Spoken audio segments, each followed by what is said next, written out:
नमस्कार, city web में एक बार फिर आपका स्वागत है। आपका दिन बहुत शुभ होने वाला है, बहुत मंगलमय होने वाला है।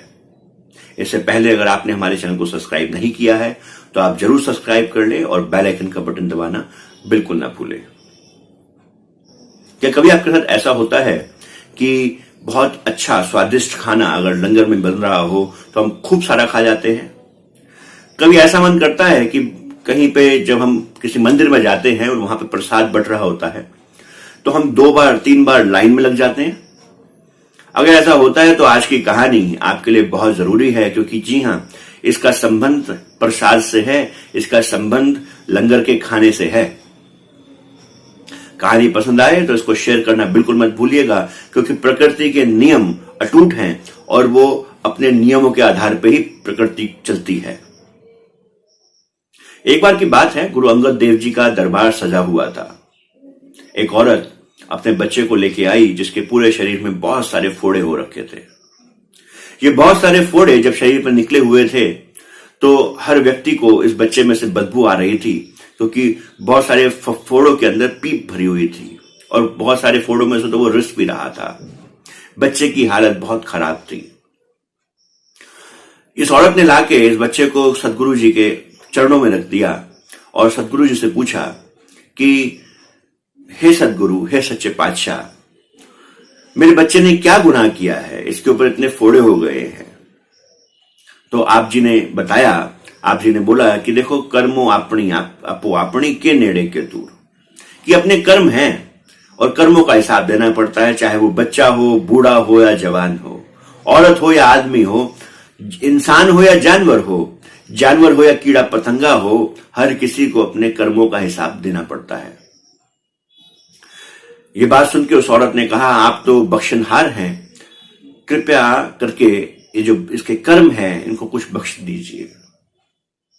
सदगुरु जी ने कहा, ठीक है, आप इस बच्चे के नाम से एक देख लगवाइए, कड़ा प्रसाद बनवाइए और कड़ा प्रसाद संगत में बंटवा दीजिए। कड़ा प्रसाद बनवाया गया। कड़ा प्रसाद बनवा के सदगुरु जी के चरणों में रखा गया। सदगुरु जी ने उसको सुच्चा किया, प्रसादी बनाई और ये प्रसाद जो है ये संगतों में बांट दिया गया। जब संगतों में ये बांटा जा रहा था, इसके अंदर खूब मेवे, खूब ड्राई फ्रूट्स डाले गए थे। जब ये सेवादार बांट रहे थे तो 3 सेवादार ऐसे थे कि जो ये सेवा कर रहे थे प्रसाद बांटने की। तो इन्होंने धीरे से एक दूसरे से बात करी। जब प्रसाद देखा, ये तो बड़ा स्वादिष्ट लग रहा है, इसके अंदर घी तो पूरा डला हुआ है और खुशबू बहुत अच्छी है। तो इन्होंने सोचा कि संगत को हम थोड़ा थोड़ा बांटेंगे और कुछ हिस्सा, बड़ा हिस्सा अपने लिए रख लेंगे, जिससे कि आखिरी में हम खा सकें। मासूम थे बेचारे। इन्होंने धीरे धीरे प्रसाद बांटना शुरू करा और उसकी जो क्वांटिटी थी वो कम प्रसाद, बहुत कम मात्रा में संगत को देना शुरू किया, जिससे कि ज्यादा से ज्यादा प्रसाद अपने खाने के लिए बच जाए। अब ये प्रसाद बांटा गया और सबको थोड़ा थोड़ा प्रसाद मिला और इन्होंने अपने लिए अच्छा खासा प्रसाद जो है वो बचा लिया। जब 2-3 दिन बीत गए, 2-3 दिन बीत के शाम को जब इन्होंने प्रसाद खा लिया था, 2-3 दिन बाद ये औरत सदगुरु जी के चरणों में फिर से आई और ये बच्चा पूरी तरह स्वस्थ हो चुका था। पर आज ये तीनों सेवादार लंगर में, उस जगह पे जहां पे दरबार था, दरबार में मौजूद नहीं थे। अब ये मौजूद नहीं थे, पर उसके बाद जब ये बीमार थे तो ये भी सदगुरु जी के सामने पेश हुए। एक तरफ तो वो स्वस्थ बच्चा जिसके सारे रोग दूर हो चुके थे, जिसके शरीर में कोई भी एक फोड़ा नहीं था, एक तो उसकी माता बड़ी खुशी के साथ, मन्नतों के साथ सदगुरु जी के चरणों में उस बच्चे को प्रणाम करने के लिए आई, और दूसरी तरफ ये तीनों सेवादार भी पेश हुए जिनके शरीर में बहुत सारे फोड़े हो चुके थे, बच्चे से थोड़े कम थे। अब इन्होंने बोला कि सदगुरु जी, हमारी क्या गलती है, एक तरफ तो ये बच्चा ठीक हो गया, दूसरी तरफ हम बीमार पड़ गए। तो आप जी ने बोला कि देखो, कि जब तुमने प्रसाद बांटा था तो वो जो प्रसाद बांटा गया था उसमें से कितना हिस्सा तुमने खाया? तो उन्होंने सच बता दिया। उन्होंने बोला कि सच्चे पातशाह, हे सदगुरु, हमने उसमें से एक बड़ा हिस्सा अपने लिए रख लिया था और थोड़ा थोड़ा संगत में बांट दिया। बोले वो थोड़ा थोड़ा हिस्सा जो संगत में बांटा गया, उससे एक एक दाना, एक एक फोड़ा इतना छोटा कि किसी को मालूम भी ना चले, उनके शरीरों में निकल आया, संगत में जितने लोग बैठे हैं सबको छोटे छोटे फोड़े, एक एक फोड़ा हो रखा था, छोटा छोटा, बहुत बड़ा नहीं, बहुत बारीक। बोले क्योंकि तुमने बड़ा हिस्सा खाया तो तुमने बड़ा हिस्सा अपने उन कर्मों का अपने ऊपर ले लिया। इसलिए बोला जाता है मन्नतों से मांगा हुआ प्रसाद हमारे को बड़ी कम क्वांटिटी में खाना जरूर चाहिए। न जाने हम किसका भला करें, हम आपस में भाई बहन हैं, एक दूसरे के हमारा जो रिश्ता है वो एक ही है, क्योंकि हमारा कुल मालिक एक ही है। हमारे परमात्मा हम सभी का एक है, चाहे हम हिंदू हैं, चाहे हम मुस्लिम हैं, चाहे हम सिख हैं, चाहे हम ईसाई हैं, परमात्मा तो हमारा एक ही है। तो वो एक ही है जिसके हम बच्चे हैं। गुरबाणी में आता है एक पिता एक कस के हम बालक, कि वो एक पिता है, वो एक ही परमात्मा है, वो उसको हम खुदा कहें, वो एक है। और उस सब उन्होंने हम सभी को अपने ताकत से बनाया, हम सब उनके बच्चे हैं। तो अगर हमारे को किसी एक बच्चे का कष्ट बाकियों को साथ अगर शेयर भी करना पड़े, बांटना भी पड़े, तो हम किसी पराये का दर्द नहीं लेते, हम किसी अपने का ही दर्द लेते हैं। जी हां, जब भी हम लंगर में जाएं, जब भी हम मंदिर में जाएं और प्रसाद लें, हमारे को चाहिए कि हम उतना ही लें जिससे कि सिर्फ वो हमारे को प्रसाद रूप में मिल सके।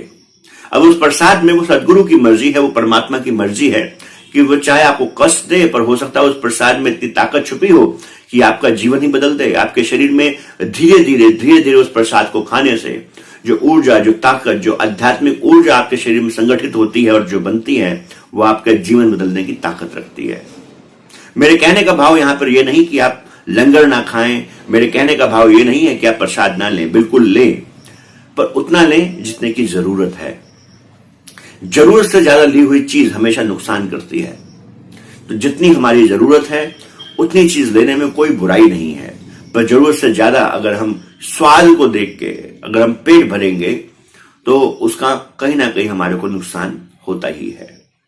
और ऐसा भी कहा जाता है कोई लंगर, अगर एक दो तरीके का लंगर होता है, एक लंगर तो होता है जो इच्छाओं के साथ बनाया जाता है, यानी कि किसी न किसी आशा को रख के, किसी न किसी मन्नत को मांग के वो लंगर बांटा जाता है। तो जरूर जब किसी मन्नत को मांग के अगर किसी लंगर को, किसी प्रसाद को बांटा जाता है, तो उसका कुछ हिस्सा उस कर्म का उन सभी लोगों के ऊपर थोड़ा थोड़ा आता है जिन लोगों ने उस प्रसाद को खाया है, उस प्रसाद को लिया है, क्योंकि उसको बांटने के पीछे सिर्फ मन्नत है, कोई पूर्ण सदगुरु नहीं है, कोई मालिक नहीं है, कोई अथॉरिटी नहीं है कि जो उसको बैलेंस कर सके।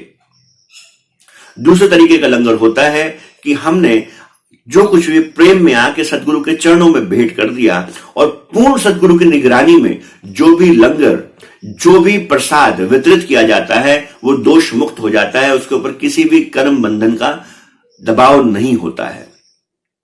जी हां, सदगुरु में ही वो ताकत है कि वो हमारे पैसे को, हमारे दान को पवित्र करके आगे दे दें और उसका कोई भी हिस्सा, कोई भी फल हमारे को ना मिले। जी हां, निष्काम सेवा का यही फायदा है और ये सिद्धांत हमारे जीवन में लागू होते हैं। अगर कोई दर्द आता भी है तो सदगुरु के हाथों आता है, तो उसको खुशी खुशी निभा लेना चाहिए, क्योंकि वो उनका प्रसाद है, शायद उनकी परीक्षा है कि हम कैसे उसके ऊपर रिएक्ट करते हैं, रिस्पॉन्स देते हैं। रिएक्शन देना और रिस्पॉन्स देना ये दोनों अलग अलग चीजें हैं, दिखने में एक जैसी लग सकती हैं। तो बिल्कुल हमारे को चाहिए कि जब हम प्रसाद लें तो उसको उतना ही लें जितना हमारी आवश्यकता है, जितना हमारी जीभ में, जीवा पे टच हो सके। उतना ज्यादा ना करें कि वो बिल्कुल हम पेट भर डालें, या कोई अच्छा लंगर में बना है तो हम उसको खूब ज्यादा खा लें, कुछ खराब बना है तो हम उसको बुरा बोलना शुरू कर दें कि अरे ये क्या बना दिया। अगर आप भी ऐसा करते हैं तो आप जरूर समझ जाइए कि इसके पीछे भी नियम है, कर्मों का सिद्धांत कार्य करता है। आज के लिए इतना ही। आगे हम फिर मिलेंगे आपसे एक नई कहानी लेके, एक नया किस्सा लेके। आज के लिए नमस्कार।